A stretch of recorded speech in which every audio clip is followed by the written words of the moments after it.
आणि यापुढची बातमी नरहरी झिरवाळ यांच्या संदर्भातली. अन्न आणि औषध प्रशासन मंत्री आहेत नरहरी झिरवाळ आणि त्यांच्या राजीनाम्याच्या मागणीसाठी आज विरोधक कमालीचे आक्रमक झाल्याचं चित्र पाहायला मिळालं.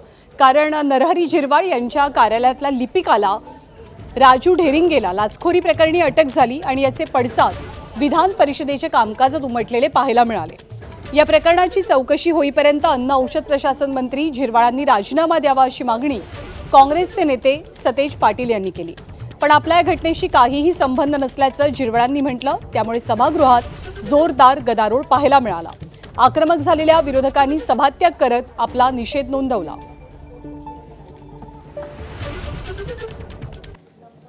मंत्रालयात धाड पडणं हे कधी आमच्या या ठिकाणी ऐकवण्यात नाही आहे. एसीबीची धाड ही मंत्रालयात कधी झाली आम्ही ऐकलेलं नाही.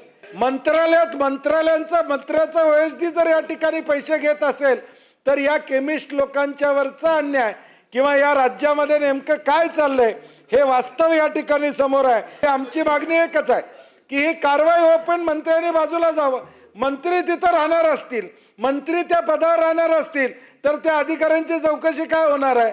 मंत्र्यांनी देखील म्हणलेलं आहे की मी दोषी असेल तर बाजूला होईल. तर माझं म्हणणं आहे दोष सिद्ध होईपर्यंत बाजूला जावं. मंत्रालयात धाड पडणं या घटनेच्या दिवशी मी शासकीय ऐकवण्यात नाही. त्या ठिकाणी गेलो होतो. या घटनेशी माझा कुठलाही संबंध नाही. आजपर्यंत कधी माझ्या राजकीय जीवनात अशा प्रवृत्तींना मी पाठीशी घातलेलं नाही. भविष्यात सुद्धा कधी अशा प्रवृत्तीला पाठीशी घालणार नाही.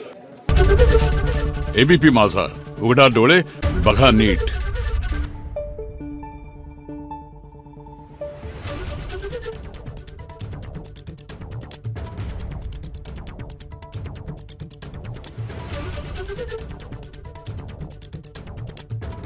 Thank you.